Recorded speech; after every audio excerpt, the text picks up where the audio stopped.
heavy, metallic, crusty band. Right. Thank you guys for having us here today at your rehearsal space, Soundcheck Studios. Yeah, for West Colfax. Nice. And we're glad to be here, and thanks for taking the time to chat with us. Yeah, thanks for having us. For sure. So you want to tell us maybe a little bit about ROAC, a little bit of history, kind of how the concept of the name and all that came to be? And yeah, I guess like the start of the band, I guess, came from when we broke up Clusterfucks, and we started talking about what we wanted to do and who we wanted to jam with. My brother and I, and we wanted to play with Dean. We actually... Of course. He's got the water bottle. So, like, Dean, we were actually... weren't you almost in Clusterfucks at one point? Yeah, for a second, almost. Yeah. So then when we were done with that, we knew we wanted to jam with Dean, and we were talking about, like what we wanted to do as a band. And the original vision that we had, it just didn't transpire, right? When we started jamming, we had to go through a couple of dudes to find a guitar player, then just had Justin play guitar again. Just one dude. Did he? It was just one? Just Derek. Oh, yeah. We were a lot different though then. We weren't as metallic, I would say. Yeah, I don't think we didn't really know what we were doing yet. We were a lot just all... funkier, I thought. A little. Yeah. And we didn't have a name for a long time. Yeah. Yeah, he definitely wrote in a different style and stuff, and then Yeah. Well, I could just, when we were starting to play together, because I didn't want to play guitar, I just wanted to be a singer. Because all the years in Clusterfucks, I was always the guitar player, backup, singing. So I wanted to be like, it's my turn to be a singer.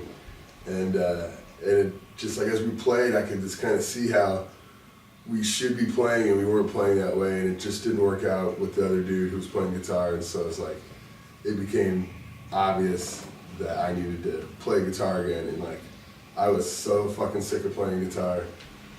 But then this is just what happened. It just worked out, and I played what didn't make me sick to my stomach. So this is how our band ended up jamming. yeah, it was definitely quite a departure from Clusterfucks, and That's like I think we were talking about DRI cover band at one point. And yeah, just to screw around and have fun with. But I think at first, and maybe for a while, some folks were kind of disappointed. I think because they'd come see us like, I thought you guys were going to be like Clusterfucks. Well, what would the point of that be? If that was when we would have just stayed Clusterfucks. We wanted to do something different, explore some styles that maybe we didn't feel fit into where Clusterfucks was at, or that we were trying to introduce, but not everybody was on the same page. And so this was just our opportunity to do something different. And here comes that random Colfax drag. Yeah, that's what I just got distracted. Well, I was like, too. or zombie. I don't know. Either one. No. That's wow. Sure enough. Dang. No freaking way, really? so should we just Oh, dude, it's the girl, dude, for our block. We used to live at 22nd Lawrence, where the homeless shelter was, and I haven't seen that lady in a long time. That lady, she used to hang around that block quite a bit. It's so crazy. I thought he was just being like overcautious, but seriously, wow. So you guys obviously incorporate, some different styles. When I saw you, I could hear some doom and certainly some punk influence as well, but very heavy and crusty, metallic and stuff. So can you kind of talk about how you said it was a lot different than your previous band? So what were the specific influences for ROAC? Well, when I started writing the guitar for it, and try and come up with songs and start writing songs for us. I mean, definitely, obviously, like Axe Grinder, Amebix, and Neurosis and Misery, like these bands. I found myself listening to a lot slower, heavier stuff like that, and I just wanted to do, I don't know, just something that really doesn't happen in Denver. That really there isn't any other Denver bands do, and I wanted to do something that was kind of our own thing. And so that's just how we ended up, and then we kept getting gnarlier and gnarlier as we write, and so it just worked, Just everybody it just felt smooth as soon as we started playing.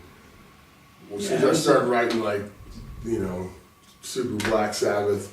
Yeah, it was that whole You know, it was- mix of like the UK peace punk and crust and Black Sabbath. I mean, that was it. I mean, that was just when we sit around and listen to records. It's like, we're listening to Amebix, and take the Amebix record off and put the Black Sabbath record on, and take that off and put the Neurosis record on. And that's just what kind of And when I was blossomed. like in Clutch Trucks, we'd play a lot of really fast stuff, and then with like we'd have these slow kind of thrashy breakdowns. And so I just kind of got rid of all the fast stuff and just worked on the fucking slow thrashy shit. And it seemed to work. We got some fast parts. A little bit. Little taste. Do you guys play out usually with a diverse, different types of bands, or have you played? Sure, we play the grindcore bands or more kind of hardcore punk bands, and just the mix of like our Maybe friends. street punk bands. Street punk bands. It's like our friends' bands are around Denver and Springs, Pueblo. Just so just all our friends around the the Colorado, the greater Colorado scene, I guess. Right. Yeah, we ended up getting to play with a really diverse style of bands, from punk and all the shades all the way into metal and everything in between, we get to play with. It's really cool. Right. I saw you guys at Southern Circle, and as I recall, it was a pretty diverse bill of metal, but there were a lot of different bands on the bill. So that was neat. That was a good show. You guys have some shows coming up here soon. Yeah, on the 26th at the Lions Lair with Bloodstrike and I have Minerva. Right. And then we were just debating this one. Those guys were right. On what's the date? Wednesday, The 30th. The 30th What's of the July. date? July 30th. July 30th. With Opposition Rising from Boston, which is ex-members of Toxic Narcotic. So it's always a pleasure to have Bill in town. That'll be fun. And then at the Bar at the end of August with Scrotus, It's for a Cop, and a couple other bands. Yeah, I don't remember the date on that one. 20-something. Yeah, end of August sometime. Before we started the interview, we were kind of chatting a little bit about your name of your band, and that seems like a really interesting story. So I was wondering if you could take us through that whole thing. Sure. The name is ROAC, pronounced ROAC. The umlauts actually work. They're just for aesthetics, and they help with the A-uck. But who is ROAC? you got it. Who is the guy, man? Roic is son of Carrick from The Hobbit. He's a raven who can speak the same language as Bilbo. And Common tongue. Yeah, and tells Bilbo what's going on. Tells him about the approaching armies or whatnot. And gives news of that. He's one of the ancient ravens. And it came about when we were trying to name our band. We were originally called Apex. But as we drove around everywhere, everything is named Apex. Like Apex fucking towing, Apex fucking storage units, So we were like, this is fucking ridiculous. Like it's not right. It's just too fucking generic. We thought it was cool at first. It was like Apex was like the peak of mankind and civilization because it's all downhill from here. But it was just so overdone. But we wanted to to go token with the token name was like should we do it or shouldn't we? We had some people are gonna give us some shit for it, but we were like, fuck it, it's cool. Let's do. Yeah, I always wanted umlauts in a band name, and a token name, and here's a token name that already has umlauts in it. So yeah, it's it was, and plus the character, we were talking about, in all different kinds of stories, mythology, everything, and people's history. There's always a black bird that comes and warns, brings warning, omen, good or bad. And so we thought that was kind of cool that this was Token's bird of warning, his black bird of warning. And so we thought it worked out perfect. Yeah. Yeah, that's it. Yeah. Cool. Well, it definitely is a unique name, and your sound, like you said, I think in the Denver scene is really unique as well. how do you guys feel about the Denver scene at this point? Like the not just metal, but all extreme music and the punk and the grindcore and everything. I know that it has a lot of history, and a lot of the folks that are in bands have had a lot of bands over the years, and played with each other. And I know you guys have been around forever. So what's sort of your perspective on the whole thing? It always changes. It's always morphing, and there's always the good and the bad that go with it. And we were just talking the other day, my buddy and I, about you could go see local bands at the Oslon in the late 80s, early 90s, and there'd be, 250, 300 people there, at the Oslon at a local show. And part of that, though, I think was because, there were a lot of people going out to shows, but part of that was because there weren't a lot of shows, right? There were only a few places to play. Now, on any given night, there could be 3, 4 or more shows going around Denver. And back then, in Clusterfucks, we would literally go months without playing a show. There would be nothing happening.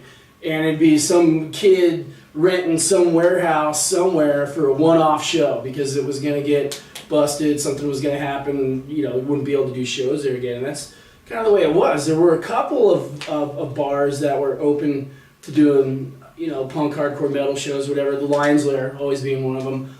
Back then there was the 15th Street Tavern, but then that's 7 South, yeah. And that's so kind of, there was, okay, so that was it. There were 3 bars in the entire metro area that would cater to heavier and more aggressive music. Otherwise, it was renting the basement of some pool hall on Colfax, or on Broadway rather. It was just always one-offs here and there, and then everybody turned out, But now there's so much going on. And with that, there's a lot of killer bands. Back then, there'd be local bands that you'd never heard of because you didn't have the internet, but it was so there wasn't like any organization. There was it was just so spread out all across the city.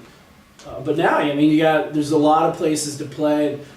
And sometimes, I kind of debate this with myself, like, are there too many places? Like, is there so much going on now that you play a show, like I said, 15 years ago or whatever, there'd be 200 people there. Now there's 50 people there because there's 3, 4 other shows going on the same night.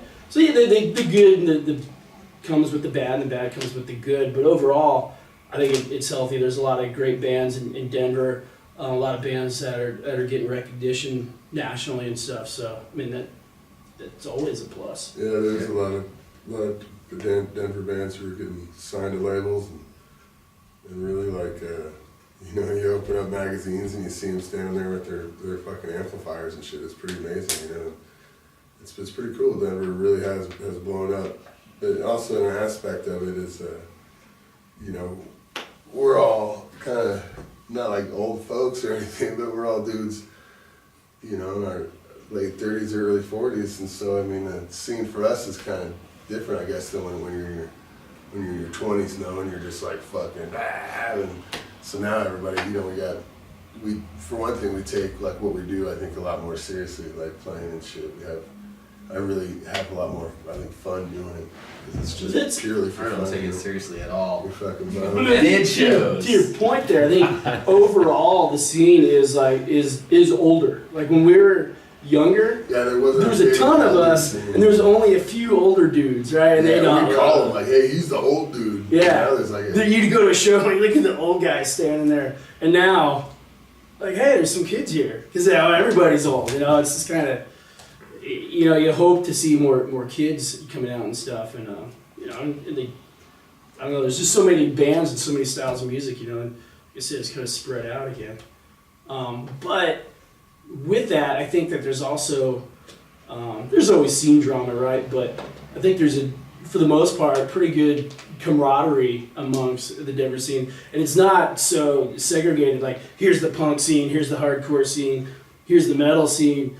It's a lot more, there's a lot more common ground. It's basically the underground, heavy, extreme music scene, right? And you've got a lot of bands supporting each other and helping each other out and playing shows together versus, hey, we're hardcore bands over here, and you guys are punks, and you go over there and don't come to our show, you know, and all that bullshit. I would agree that there's a lot of unity in the scene for sure. Yeah. But, what are some of your favorite Denver bands, if you don't mind sharing? I really like Scepter of we'd probably say around Elagos. Elagos, yeah. They're pretty cool. Center Elagos is cool. I like Ross Cop a lot. Yeah, I always like Roskop a lot. it's for cop. It's for Cop. Pretty good stuff. I do a zine, and that's what I spend a lot of my time is trying to, because I find like the Westward really doesn't really talk about a lot of the bands in the underground scene, I feel, and so that's why I started a zine, was to try and get interviews with these bands so I could, so people could like learn about them, you know.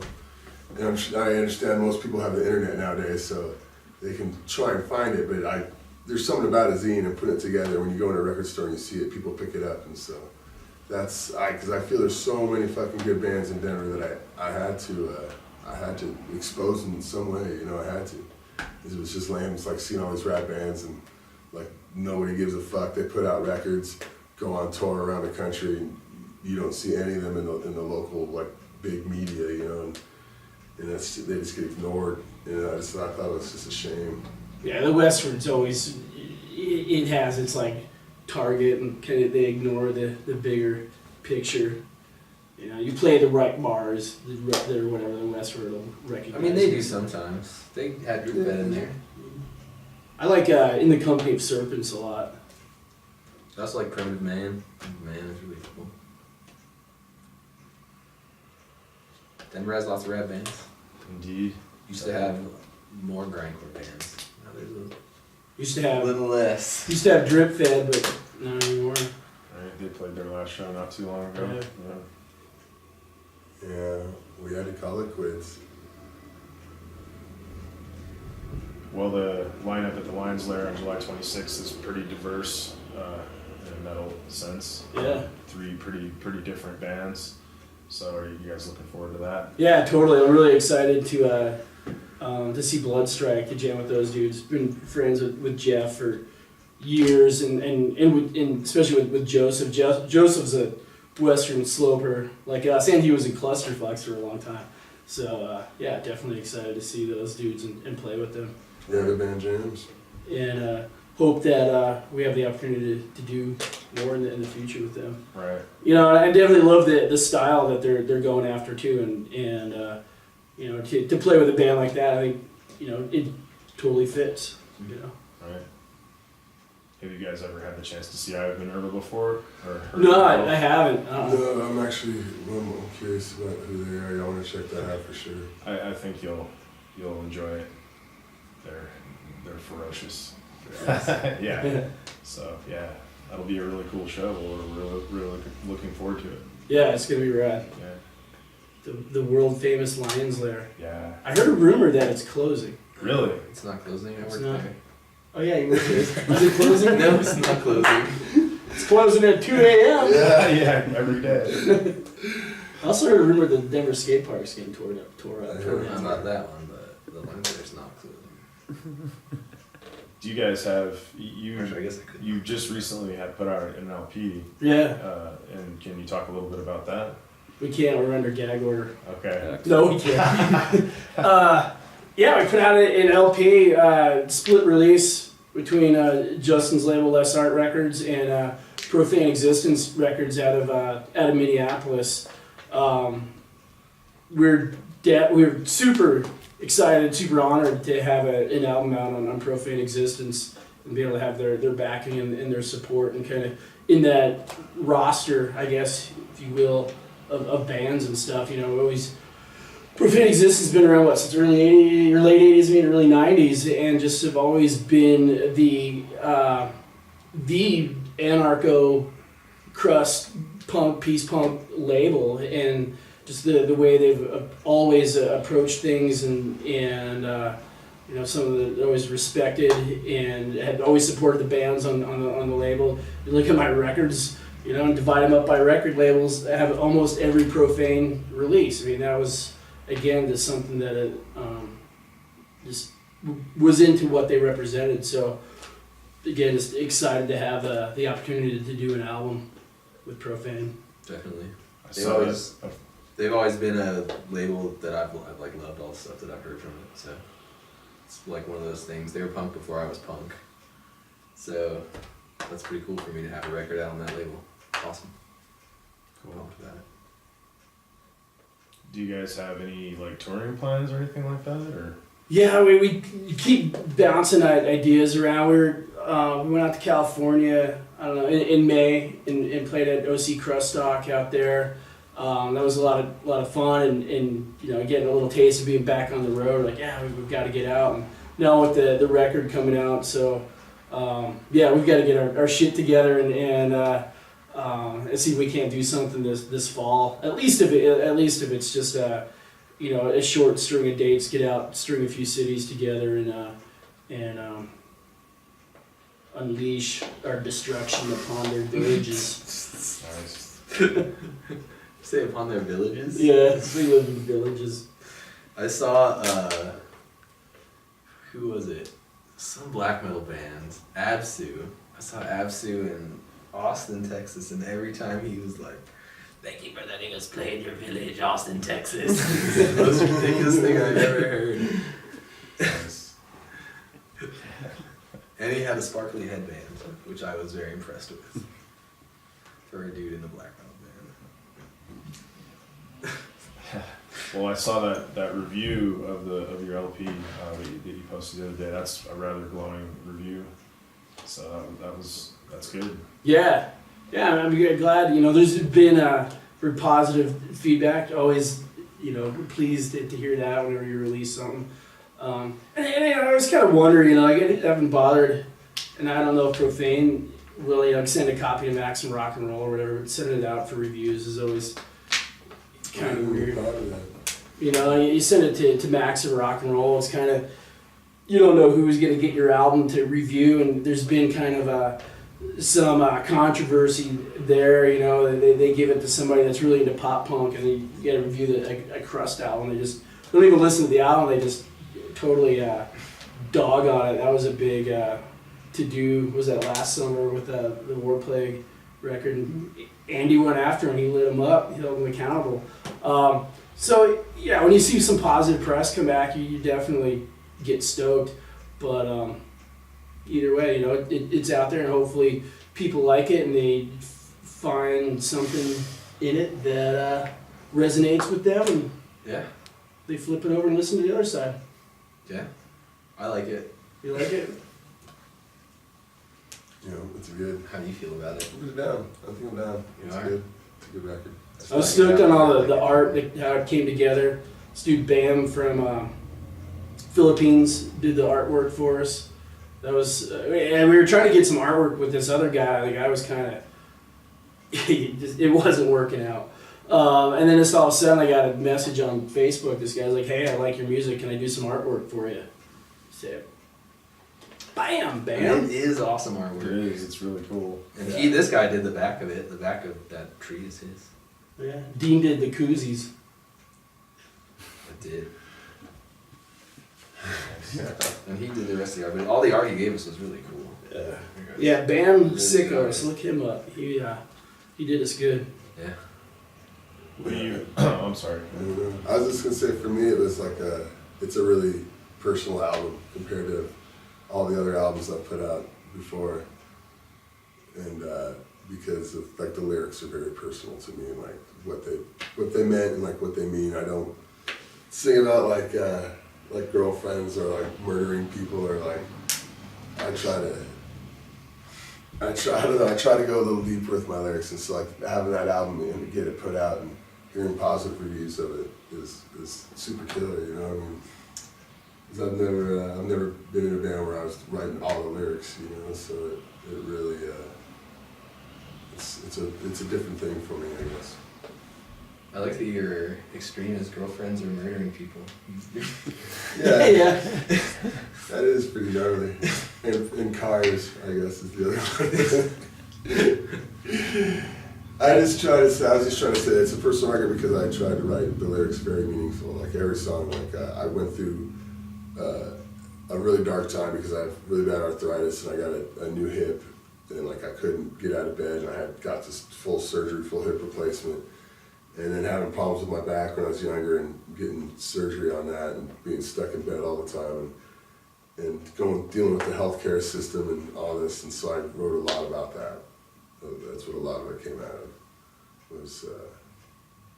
was being stuck in bed. A new song we're working on tonight, the lyrics he's writing about how red his head is. Yeah. You see your fingerprints. Little sunburny. Victim of the ultra violence. The ultraviolet violence. Yeah. So will you have your LP and some merch and stuff available at the show? Yeah, we got the whole shebang, man. We got the t-shirts and beer koozies and stickers and pins and back patches and small patches. Yeah, we got it all. Nice. You Excellent. should have said that like one of those crazy used car salesmen. Should have really. Yeah, I was trying to, but I didn't I'm practice. gonna club this seal to make a better deal. What? You ever seen the Weird Al movie? It's from the Weird Al. No, I can't say I've seen Weird Al's movie. It's I didn't great. know he had one. It's one of the best movies ever made. UHF. UHF. It's amazing. That's not Oh, what is it? UHF? I think I've seen that. That's the Weird Al movie. How do you Oh, not really? remember a movie that entirely stars Weird Al and Kramer from Seinfeld? Is that the one like Badgers? We don't need no Yeah. yeah. Badgers. Okay. That's UHF. Great movie. And isn't there like Dead Kennedys song on the soundtrack or something? Or something like that. There's definitely Weird Al songs on the soundtrack. Yeah. I know that. It's probably why I don't have it. He has a new song where he tackles the Illuminati. I know. I watched it. I'm a big Weird Al fan. I'm up to date. Nice.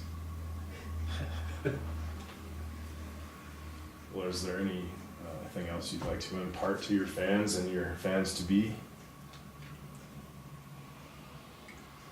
No. No, Yeah, I don't really have anything, I think. just keep on Keep on. keeping on, man. Be cool to each other. Yeah, be excellent to each other. Be excellent to each other for sure. Well, thank you, ROAC, for inviting us here for an interview today. Right on. Thank you guys, Thank man. you. It's great talking with you, and we'll see you at the Lions Lair on July 26th. Sit around like a donut.